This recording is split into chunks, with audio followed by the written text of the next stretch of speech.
Hello, and thank you for joining us for our second of a series of webinars focused on private property that will be presenting to help businesses learn about the new Fresco program. My name is Leila Lee, and I'm the Director of Small Business and Policy with the Mayor's Office of Business and Economic Development. Today's webinar will focus on Fresco outdoor dining on a restaurant's private property.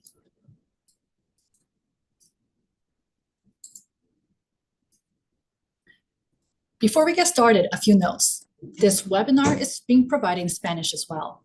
Si necesita traducción en español, presione el botón de traducción y elija español.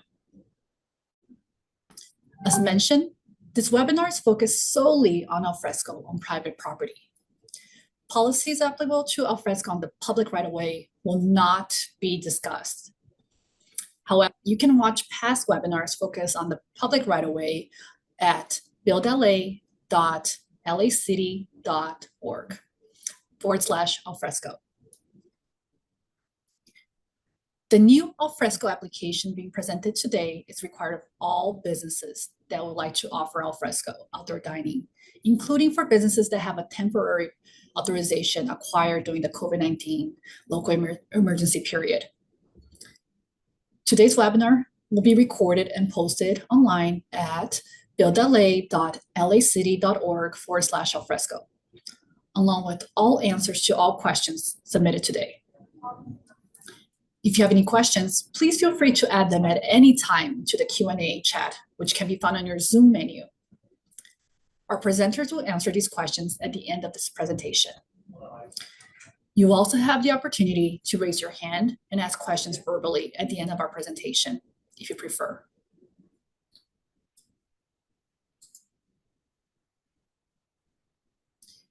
It is important to note before we get started that the type of permit needed for permanent Fresco varies by where your outdoor dining is located.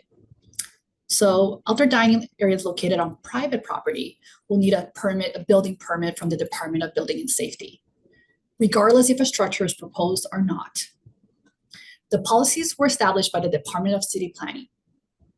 These permits are administered and enforced by the Department of Building and Safety. And if you like to serve alcohol on your Fresco area, you must acquire a permit from the Department of Planning.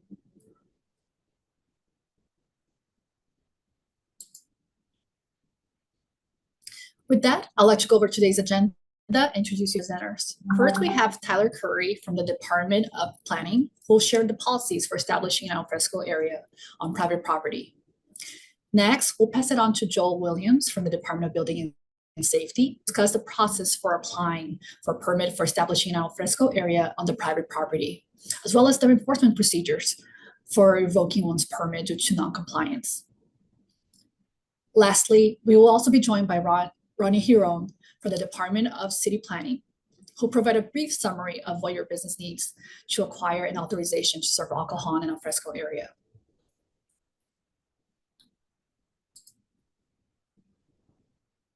As you all may know, the application portal is now open and accessible via buildla.lacity.org/Fresco. Before I hand it over to our presenters, I'd like to first spend a few minutes just emphasizing the need for businesses with a temporary authorization to apply as soon as you can.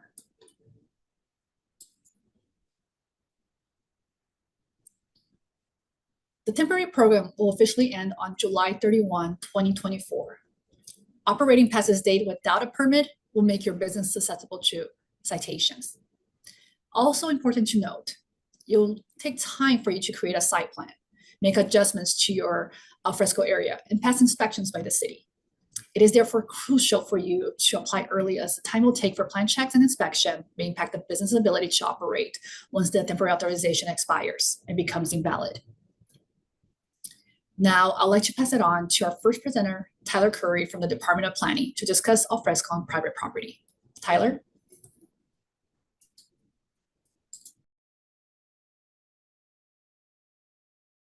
Thank you, Leila. Good afternoon, everybody. I'm Tyler Curry. I am a planning assistant with the Planning Department's Code Studies team, which is the team that works to create new policies and standards per City Council direction. I'm joined by my colleagues, Hagu Solomon Carey, Nuri Cho, Bonnie Kim, and Mary Richardson. Together, and with many others, we worked on the permanent alfresco ordinance for private property, which is effective as of January 31st, 2024. On the implementation side, we also have Ronnie Huron from the Planning Department's Beverage and Entertainment Streamlined, aka BEST unit, who will be processing administrative alcohol authorization requests for alfresco. He will be discussing that information later in this presentation.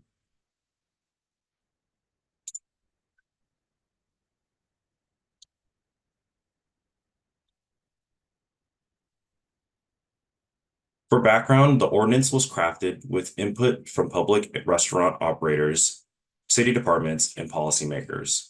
It represents over a year's worth of collaboration and compromise to land on the set of rules, which I will go over at a higher level. So what is an outdoor dining area? It is a space used to serve and consume food and drinks. It is an accessory use to a primary restaurant, and it must be located outside in either a covered or uncovered but not fully enclosed area. Outdoor dining areas on private property must be on the same lot as the primary restaurant. An outdoor dining area is permitted in all RAS, C, and M zones, or wherever restaurants are allowed per an overlay, a specific plan, and/or certain entitlements, as long as it meets the definition and eligibility and applicability standards in the ordinance. If you have any specific questions about where an outdoor dining area is permitted, LADBS and planning can provide further guidance during the application process. Our contact information is located on the last slide of this presentation. And I'm just going to pause for 1 second while I fix my video. Give me 1 second.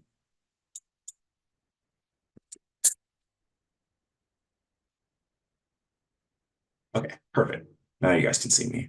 All right, good. Okay, now, what are some of the rules that govern outdoor dining areas? First is the hours of operations and other good neighbor policies. Outdoor dining areas must be closed by 10:30 p.m. Sunday through Thursday and by 11 p.m. on Fridays and Saturdays if it is located next to or across an alley from a residential zone, except in a RAS, residential accessory zone. And on top of that, an outdoor dining area must comply with the noise ordinance and have a sign reminding guests to be respectful of neighbors. The noise regulations can be found in Chapter 11 of the Los Angeles Municipal Code. For more information on your specific property, please use the city's ZEMIS system at www.zemis.lacity.org.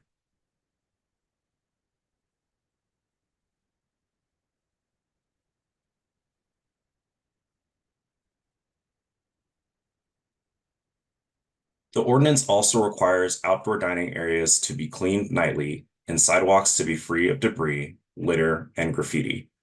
Operators are also required to display a city-issued placard with a My LA 311 portal contact for complaints during business hours, 2, a LADBS hotline contact number for after-hours complaints, and 3, a restaurant operator's contact information.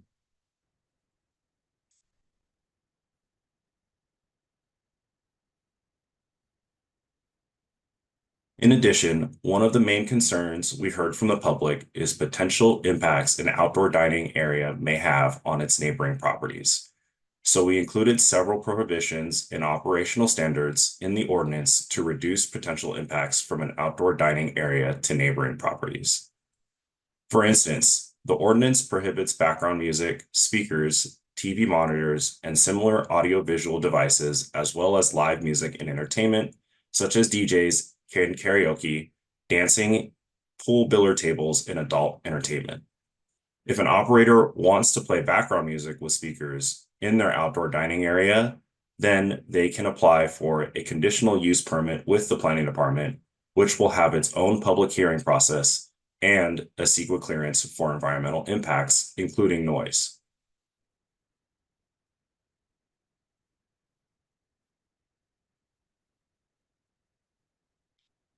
In terms of parking relief, An outdoor dining area can replace automobile parking spaces as long as they provide one automobile parking space.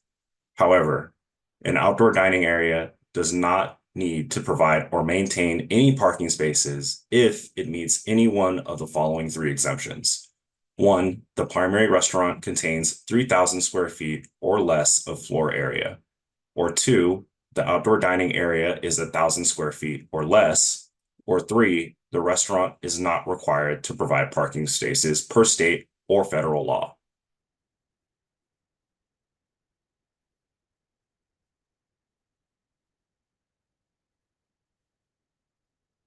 Now to the outdoor dining area itself, and with regards to how much coverage and enclosure an outdoor dining area can have. The ordinance allows for the roof to be uncovered or covered up to 100%, as long as the perimeter is enclosed by no more than 75%. If an operator wants to enclose their dining area by more than 75%, then only 25% of the roof can be covered. These percentages were developed to allow for flexibility in the outdoor area configuration while requiring a certain amount of openness. We want to highlight that movable, non-permanent delineators, such as unanchored planters and lattice fences, as shown in the pictures, do not count towards the maximum perimeter enclosure, nor do shade umbrellas count towards roof coverage.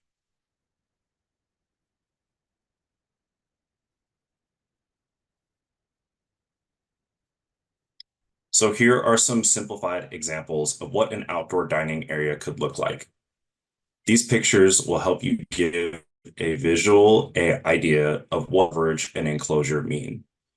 When we say coverage, it means the roof above an outdoor dining area, as shown in blue in the diagram, and enclosure refers to the sides of an outdoor dining area. In the first example on the left, the roof is 100% covered, so the sides need to be no more than 75% enclosed, and the openings in the dashed red lines show the area that is 25% open to air. In the second example on the right, the outdoor dining area has an open roof with wooden slats that makes the area 25% covered. With the roof coverage being at or under 25%, the enclosure is allowed to be 100% enclosed on all sides of the perimeter. Please note that these examples are shown to give an idea of what is the maximum buildable enclosure that is allowed. The outdoor dining area needs to have an open air component in order to maintain the definition of alfresco.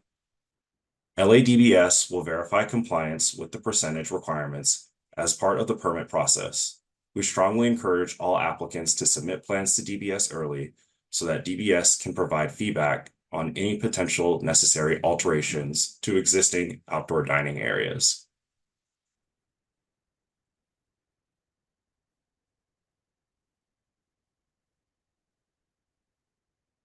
If you feel that your business needs to have a higher percentage than allowed for the enclosure standards, the ordinance does allow operators to request a new conditional use permit to seek relief from the maximum enclosure standards. If there is already a conditional use permit in place for your business, then relief can be applied for via a plan approval for the existing conditional use permit.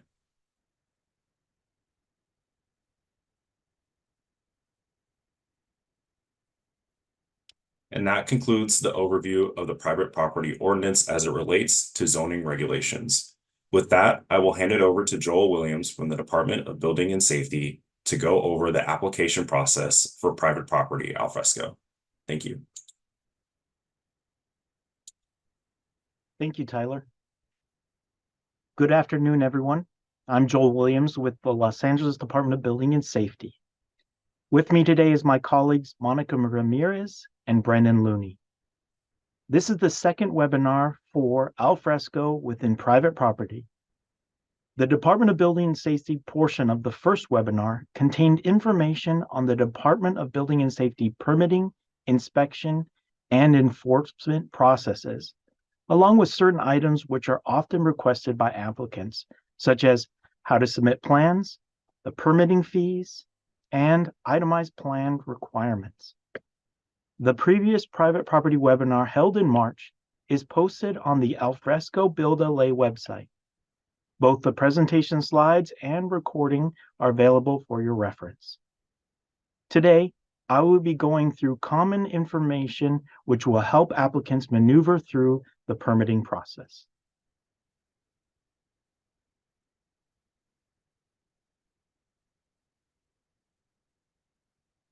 All businesses proposing outdoor dining, including those which obtained an LA Alfresco temporary use authorization issued by the Los Angeles Department of Transportation, must now obtain a building permit from the Department of Building and Safety and secure a certificate of occupancy to maintain their outdoor dining operation. The Alfresco ordinance did not create outdoor dining as a new use. It merely relaxed existing zoning standards. These relaxed standards now allow outdoor dining uses in areas previously not approved, for example, in existing parking spaces. Outdoor dining areas will fall under two main categories. Those categories are uncovered outdoor dining areas and covered outdoor dining areas.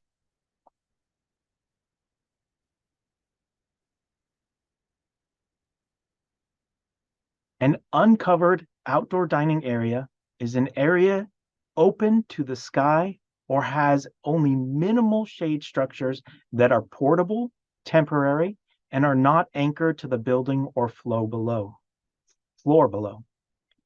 The left image shows certain items which will and will not be allowed within these areas. Tables, chairs, and movable umbrellas will be allowed.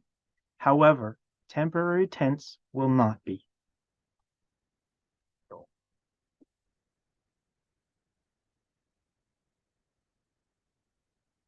Covered outdoor dining areas are those that have a permanent shade structure or overhead solid roof structure, and which must be structurally anchored to the existing building and or to the foundation or floor below. This slide shows two examples of permanent shade structures used for outdoor dining, one attached and one detached.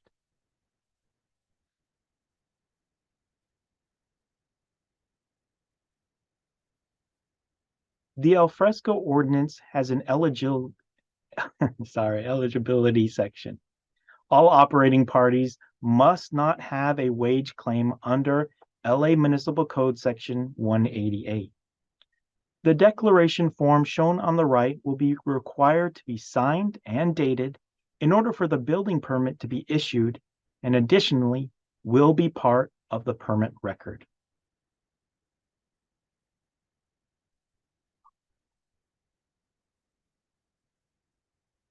Since parking relief is a large part of what makes Alfresco so successful, it is important to keep dining and parking areas separated. When an outdoor dining area is directly adjacent to a parking area or a driveway, the two areas must be separated for the safety of the patrons. The images on this slide illustrate some acceptable installations for parking separation from outdoor dining areas, which are bollards, wheel stops, fencing, curbs, or landscaping.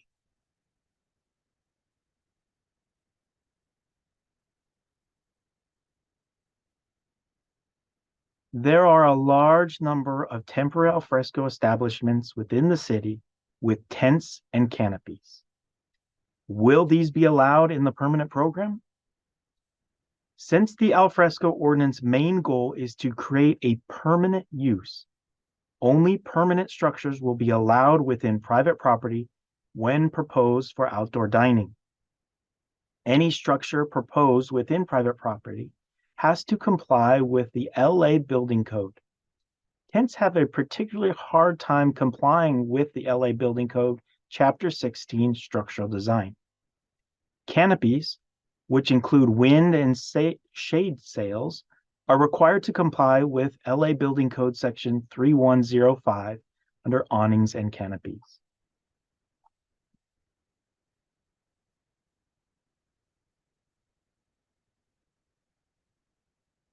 This slide illustrates the plan check review process. The plan check process is the review of building plans and structural calculations by a department plan check engineer to verify that the plans are in compliance with both zoning and building code requirements. This process varies in time as some of these steps are applicant dependent. The Department of Building and Safety predominant steps are shown in blue, while applicant dependent steps are shown in purple.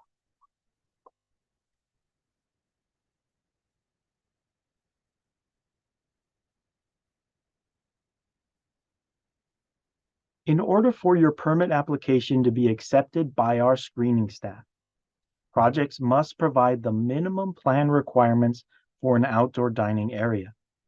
They are listed here and are existing and proposed site plan, existing and proposed parking layout, proposed floor plan of outdoor dining area, occupant load calculations, disabled access features, records of existing building use.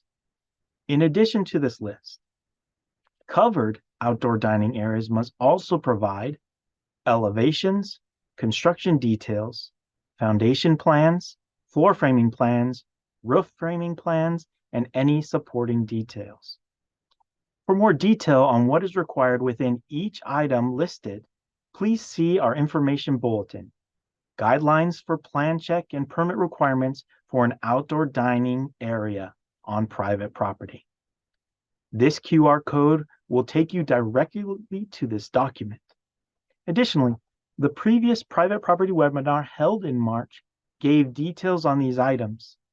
The slides and recording of the webinar are available on the Fresco Build LA website.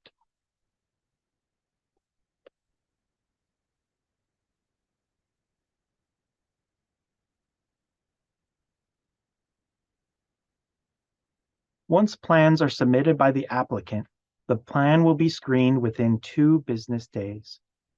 If the plan is not deemed complete, Department of Building and Safety screening staff will enumerate what items are missing, and an email will be sent back to the applicant.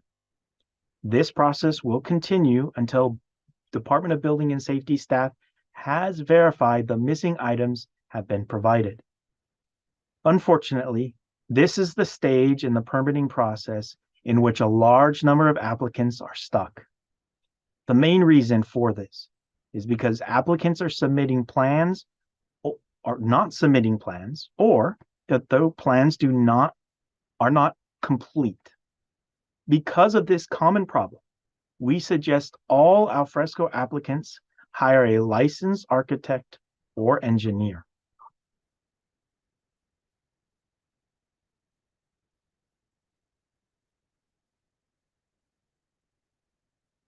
All plans and calculations submitted for a permit must be stamped and signed by a California licensed professional engineer or architect, unless that work falls under certain exemptions.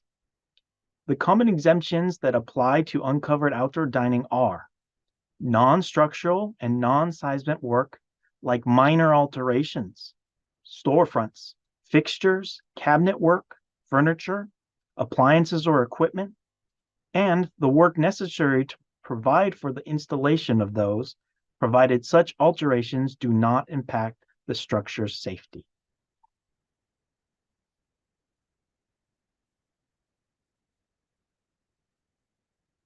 One of the minimum plan requirements is having complete accessibility details.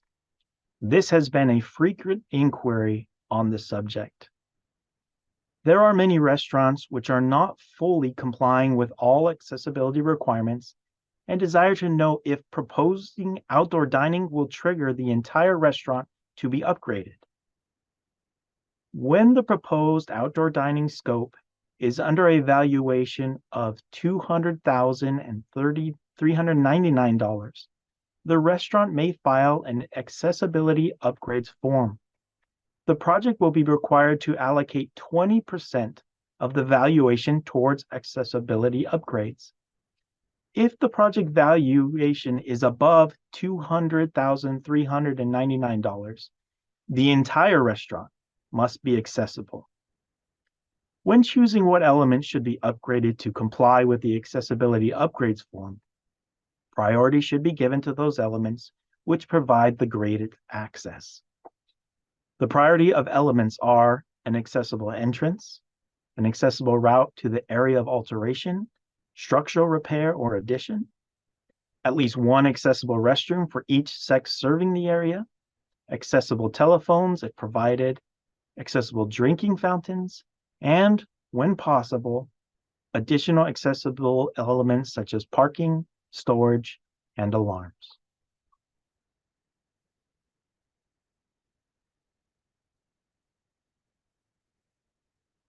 This slide shows an example of an accessibility upgrades form. This form, along with additional information, is available on the Department of Building and Safety website as an information bulletin. You may scan the QR code on the right to be taken directly to that information bulletin.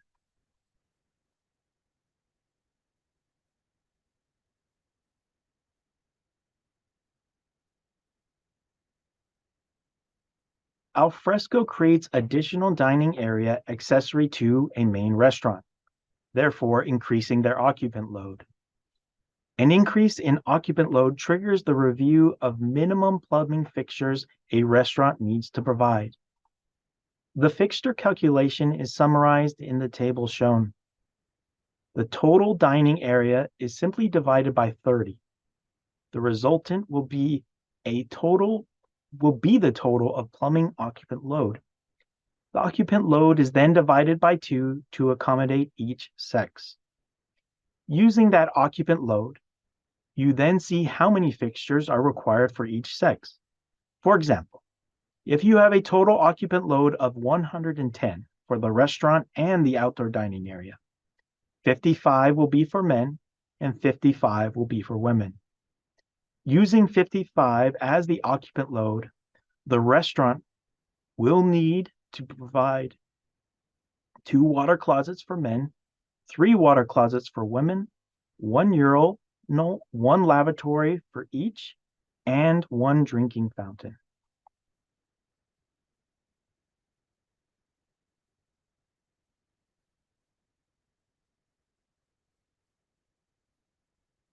The Department of Building and Safety has an information bulletin specifically explaining when fixture calculations are triggered and how to calculate the number of plumbing fixtures a scope will need. Most outdoor dining areas will be triggered by an increase in occupants. Use the QR code displayed to be directed to that information bulletin. Various applicants have inquiries about non-conforming toilet facilities. That information bulletin has an option to credit those sites. For further information on this matter, please see our information bulletin.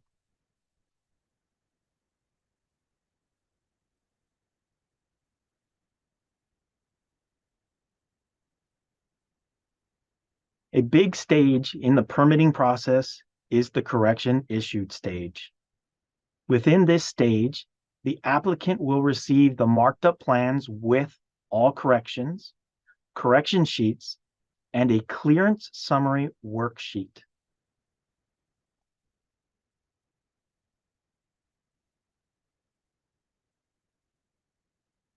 Approval from other city departments and agencies is needed before a permit for outdoor dining areas can be issued.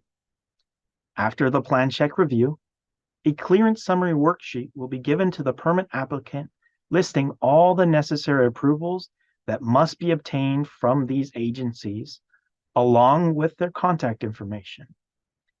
On the right of this page of the clearance summary worksheet, this page also has all the enumerated departments which your project may have to obtain approval from.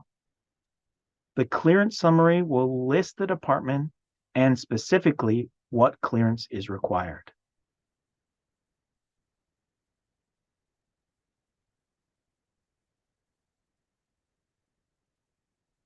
There are some typical clearances all outdoor dining projects may be subject to.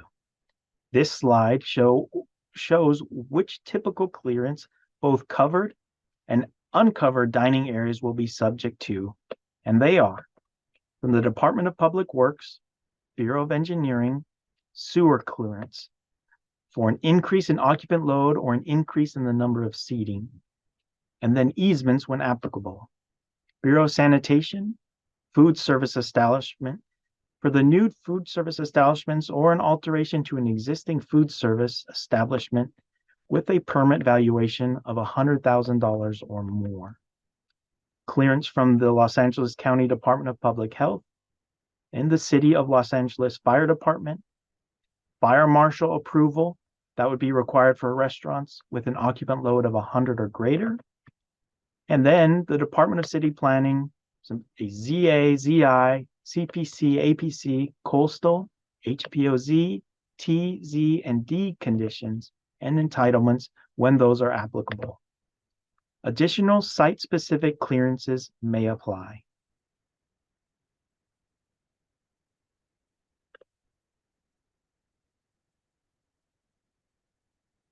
This slide shows the additional clearances which apply to covered dining areas, and they are from the Department of Public Works, Bureau of Engineering, encroachment into the public right-of-way when applicable.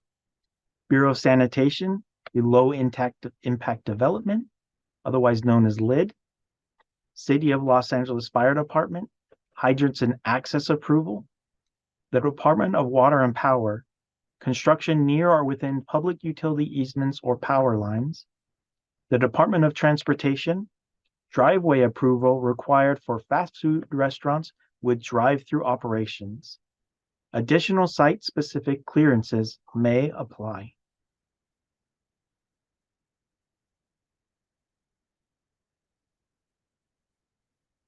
Building and Safety has enhanced the service of our complimentary Restaurant and Small Business Express program by including al fresco outdoor dining projects on private property.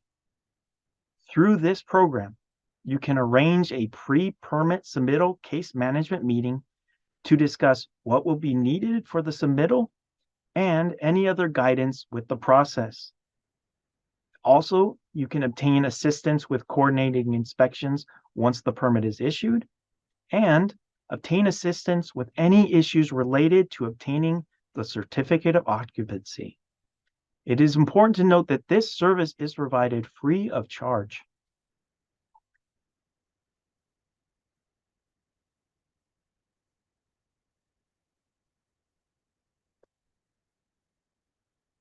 Building and Safety encourages all businesses with a temporary al fresco authorization or with the desire to propose al fresco outdoor dining to start this permitting process as soon as possible. We're also encouraging all to take advantage of the complimentary Restaurant and Small Business Express program. This concludes my portion of the presentation, and now I'd like to turn it over to Ronnie Huron from Planning. Thank you, Joel. My name is Ronnie Hiron, and I am a city planner with the Department of City Planning.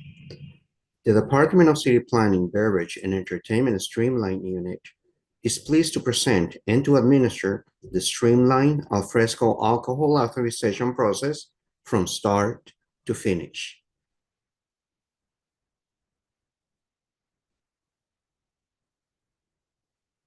In order to serve alcohol in an outdoor dining area, whether on private property or within the public right-of-way, certain standards apply.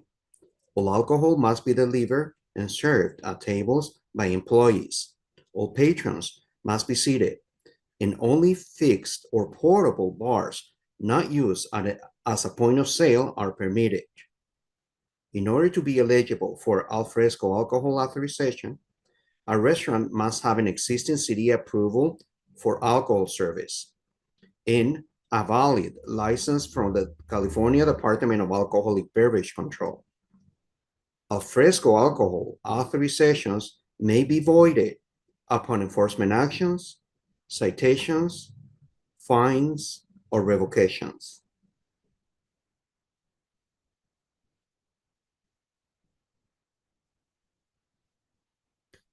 An al fresco alcohol authorization is granted following verification of relevant approvals, licenses, and plans.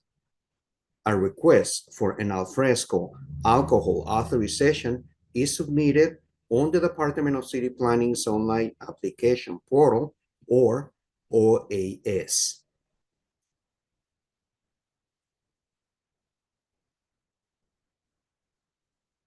To initiate a request, applicants will need to submit the following information: an ABC license number, a site plan showing the location of the outdoor dining areas, seating, and points of sale.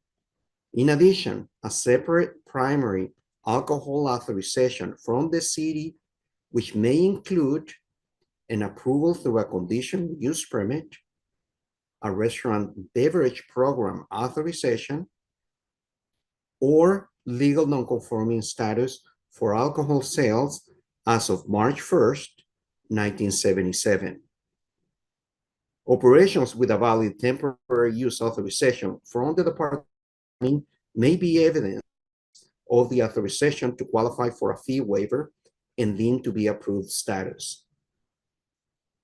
Projects that also require permit from the Department of Building and Safety for on-site outdoor dining area may submit the relevant LADBS clearance summary worksheet for clearance when submitting the documentation for the alfresco alcohol authorization.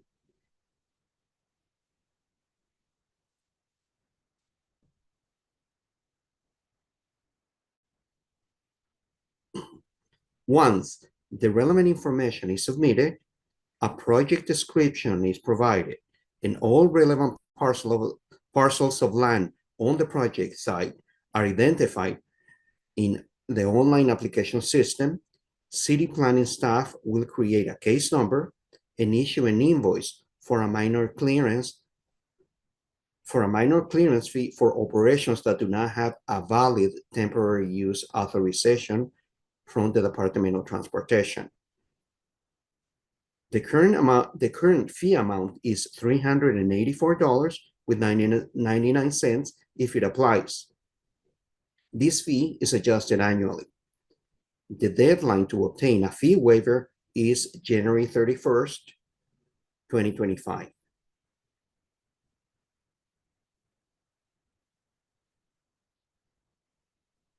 Once the case is created and the applicable fee is paid, city planning staff will begin a simple, formal verification process prior to the authorization.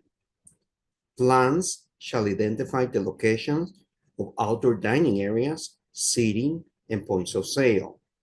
A primary alcohol authorization shall be applicable and valid with the relevant conditions met, and an ABC license shall be valid. Once the formal verification is complete, the authorization will be provided to the applicant in the form of a stamped site plan. Any required clearance from LATBS for private property outdoor dining areas concurrently proposed will also be issued. And any required notices to ABC will also be issued. The department is also preparing an authorization form that will also be provided to applicants. Additional information on alcohol authorizations is available on the Department of City Planning's website on the alcohol sales page.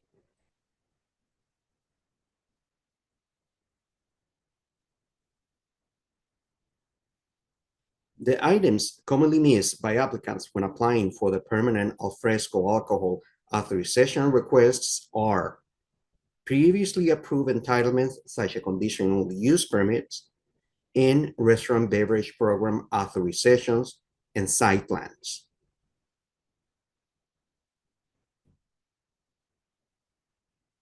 These images are of the first page of a conditional use permit and the first page of our restaurant beverage program authorization. Any of these two documents is required to be submitted with a permanent alfresco application.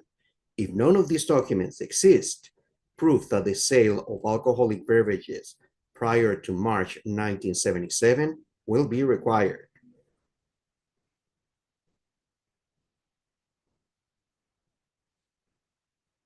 Site plans require certain features to be shown.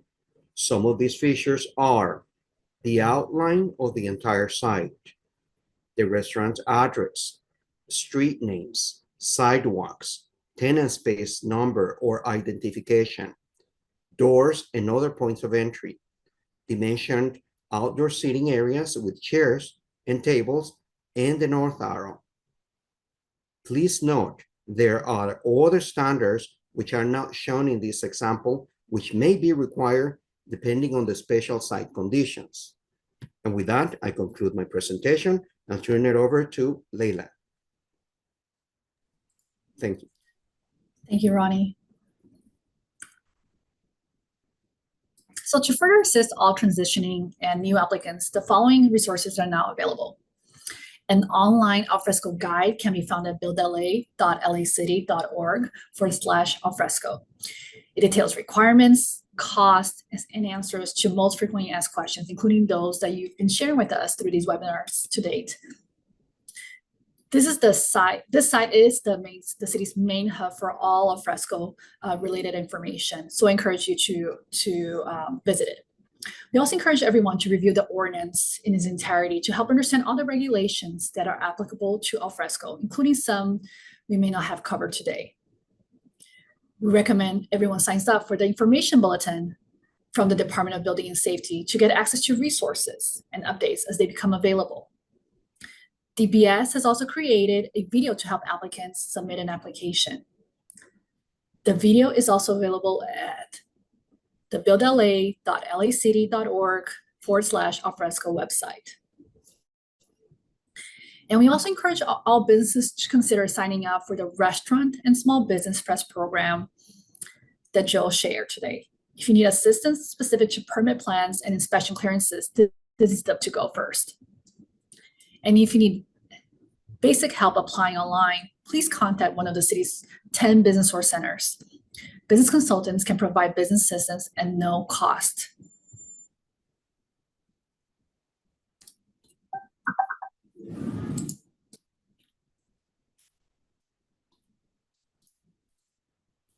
Looking ahead, you can also expect the following.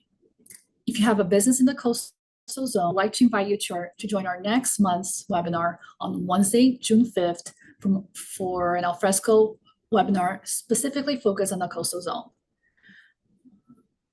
We also know how difficult it might be for you to understand some of the design requirements. To assist you, the city is now preparing an alfresco manual to help translate these policies into photos and graphs. The manual will be available sometime soon. And by next year, we also hope to offer standard design plans to save businesses time and money.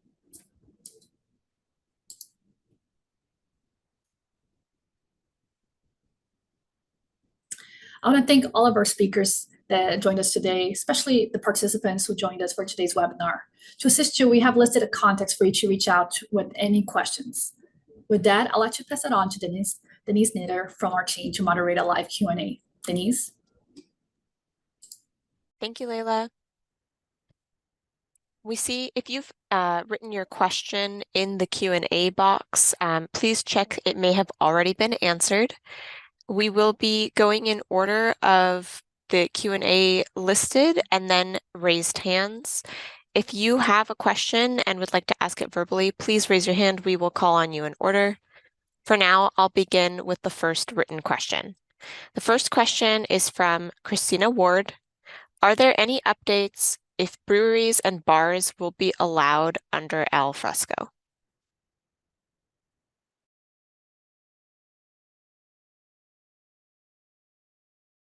Would someone from one of our teams be able to answer this question?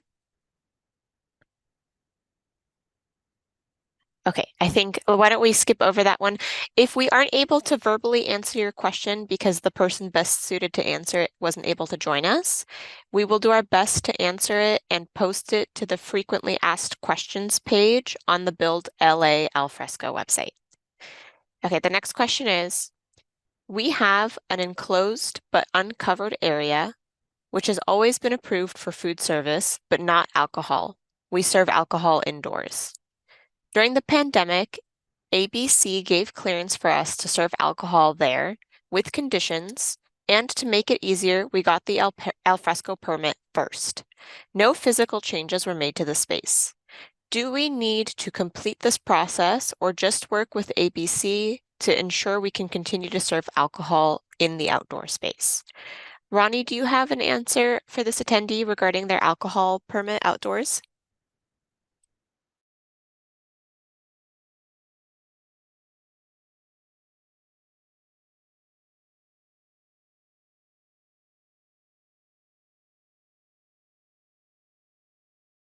This is Justin Bilo, City Planning, also helping to represent the BEST unit. Maybe I can help with this question. So can you repeat the question one more time? Is it regarding whether or not city alcohol authorization is required in order to continue operating? It seems that the person had a let me repeat it, and it might be too specific and might be best answered in writing afterwards, but let me repeat the question. So the attendee during the pandemic received ABC clearance to serve alcohol in their outdoor space with conditions. And to make that easier, they also got an al fresco permit. There was no physical changes to the space. Do they still need to complete this transition process? Or do they only need to work with Cal ABC to continue to serve alcohol outdoors? Yeah, this is a good question, and I think it's probably relevant to everybody who is serving alcohol. But just to be clear, in order to serve alcohol in the city of Los Angeles, you need your local authorization as well as your state license. So we understand that ABC does have an extension on their licenses to 2026. However, the local authorization that you have under the temporary permit, temporary al fresco program does expire July 31st, 2024. So you'll still need to get your permanent local authorization before then. Got it. Ronnie, did you have anything to add to that? No, I just would like to add, would like to echo what Justin says. There are two types of permits that are required for the service of alcohol beverages in an outdoor setting. One of them it would be for the city, and the other authorization it will be from ABC. Both of them have to be done in order to sell alcoholic beverages, and often ABC will contact us and to confirm that the city has approved the outdoor sale of alcoholic beverages. Great, thank you. Okay, the next question is also for alcohol authorization. It goes, can we submit for alcohol authorization before the building permit application and provide the clearance summary worksheet when available? Yes, this is an option that is available for applicants. The case of being independently from ABC, when the approval will consist of a stamped site plan. When the applicant decides to go to building and safety and request building permit for this use, for the outdoor dining use, then this clearance summary sheet will be transferred to us and we will clear it. But they are not required to go one after the other, not for the planning department. So you can submit it independently or do it at the same time. Great, thank you, Ronnie. The next question is from Angeline Mendoza.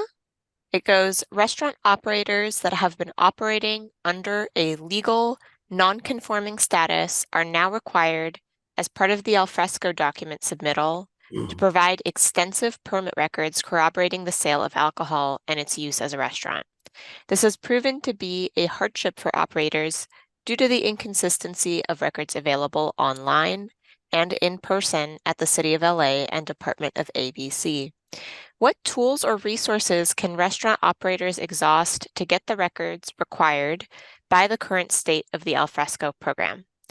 If there's a restaurant that's been operating with the sale of alcohol for decades under a legal non-conforming status, but cannot obtain the extensive records asked of them, what alternatives are available? This to confirm that there is the sale of alcoholic beverages is a legal non-conforming use. We also do extensive research. If there are no records available, we will need confirmation from ABC that the license was granted prior to March 1st, 1977. We will also need some type of evidence that the restaurant was operating prior to that year, 1977. So there are other methods to confirm the legal non-conforming sale of alcohol beverages was authorized at a specific site. So I strongly encourage the applicant to submit the Alfresco authorization, and we will do a review and research of this particular site. Great, thank you. Okay, the next question is from Eddie Navarrete. Can you clarify why DPH is required to sign off? We've spoken to DPH during the development of the County of LA outdoor dining program, and DPH sign-off was not required if no changes are proposed in the interior of the facility. If the efforts to make this process easier for the public, can we try to eliminate the unnecessary work burdened on small business owners? I'm not sure, do we have someone who's able to speak a bit to the county component of this? We don't really have the county as part of the team. I can speak to it. Okay. So we are going to be adding the county health department clearance because the LADBS clearance handbook states that any alteration to food services has to get a sign off by the county health department. I do understand that the temporary authorizations were much more lenient than what the permanent program is going to be, but we do have to adhere to the standards that we have. Thank you, Monica. The next question is also from Eddie. Can you clarify why a wage claim declaration is necessary to qualify for the ordinance? This isn't required for other building permit processes. Additionally, are you disqualified if you've been accused of a wage dispute or guilty in court of law of a wage dispute? So for this, the wage claim form is required because there is a section within the ordinance that specifically states that if you have a wage claim, you are not eligible for the Alfresco program.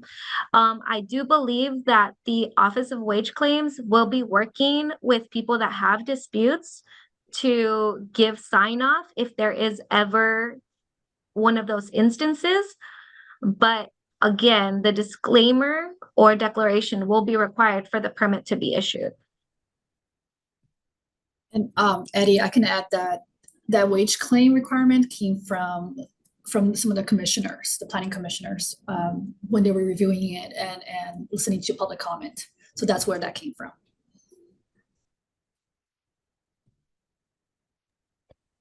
Thank you, Leila. Thank you, Monica.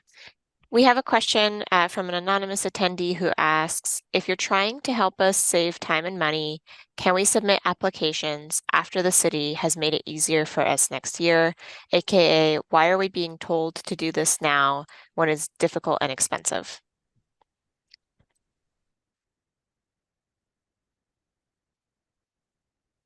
The temporary authorizations are going to expire July 31st. After that date, all Alfresco sites that do not have a certificate of occupancy or are applying actively for a building permit can be cited. DBS will not proactively be doing inspections, but if a complaint is made, code enforcement will be on site. I can also add that the local emergency period ended actually on January 1st, 2023. So for us, we have been prolonging the end of this program as much as we could. But essentially, if we wanted to go up in accordance to the local emergency period, which ended on January 2023, that's when we should have ended. But to make it easier for businesses, this is why we prolonged it as much as we possibly could legally. Thank you. Emma Price asks, if you change the number of seats in the alfresco area, does the permit need to be new revocable and not transitional?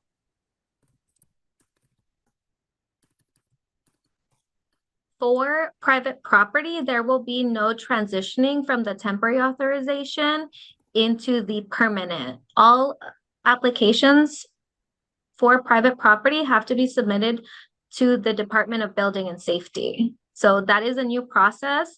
The first webinar in March did give a detailed video, or has a link to a detailed video on how to submit those plans to our department. But again, there is no transition from the temporary authorization to the permanent authorization for private property.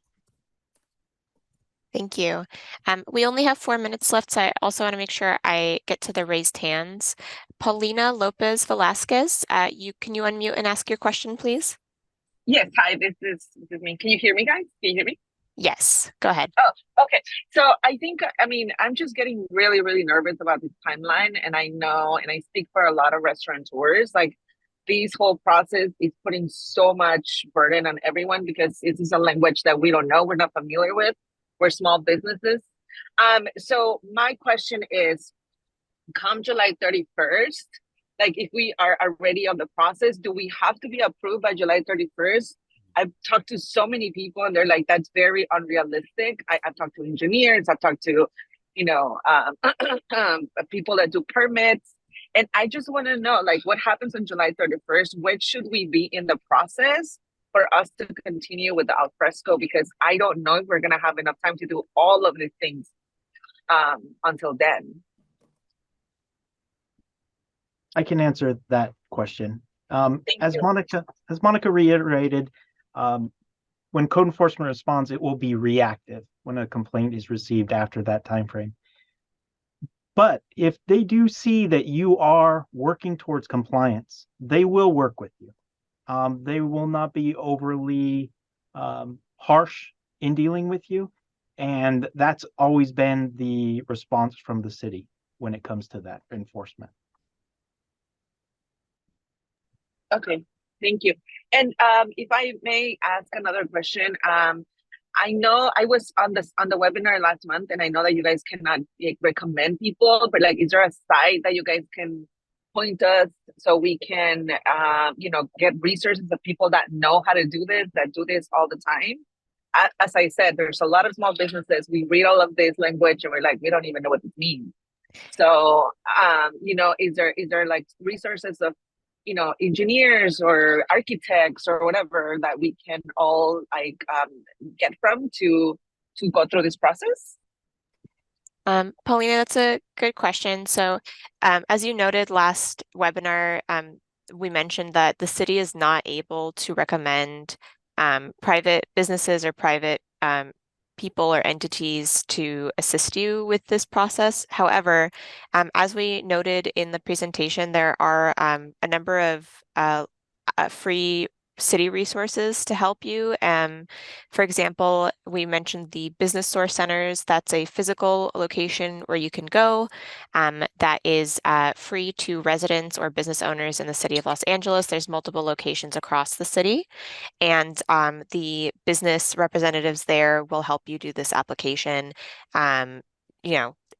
And in addition to the website, the Build LA website, and if you have specific questions, that's what the contact information is for, so that you can contact someone at the department and ask questions about your specific restaurant. But we aren't able to recommend someone to help you through the process who's not related to the city.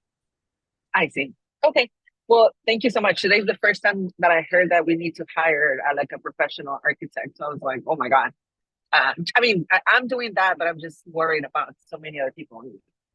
Thank you so much, guys. Thank you for your answers. Paulina. Eddie, your hand was raised, and then as it's 1 o'clock, this will be the last question. But David, I see your hand is also raised. Would you please add your question in writing to the Q&A box so that we can answer it in writing and post the answer to the website afterwards? And if you have a question we weren't able to answer, please write it in the Q&A box. We will do our best to answer them and post them on the website. Okay, Eddie, you're able to unmute.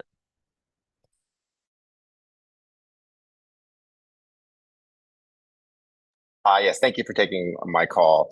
I think and thank you all for doing this webinar. I think the voice from Paulina was pretty kind of speaks for many restaurant operators. This process seems pretty unlikely that anyone can really finish it on their own. Hiring a professional architect is going to be really out of range for a lot of businesses right now. But I do have some confidence that you guys will be able to work with our community in making this process easier. I feel there's a lot of things that we can do to work on that. One question that I did have that is super productive with my question is knowing about the Lausanne lid requirements, the 5,000 square foot exemption that was recently approved. Will that be applied to plan checkers during the enforcement process? Are they aware that this exemption of 5,000 square feet is now available when they're checking these plans? Hi, Eddie. Yes, the new lid ordinance or memo went through our tailgate, and our plan checkers are or do know that there is a new area like threshold. So we are aware of it, and people will be able to use that area instead of the previous area. All right, thank you. Okay, so that was the last question we have time for, as it's 1:02. I will keep the webinar open another minute or so that if we were not able to get to your question, you have time to put it in the Q&A box, and we will then do our best to answer it and post it to the Build LA Alfresco website, which was mentioned multiple times. The recording of today's webinar will also be available on that website, as well as the slides we've used today. We really appreciate you taking the time to join us today, and we hope you have a good rest of your week. Thank you.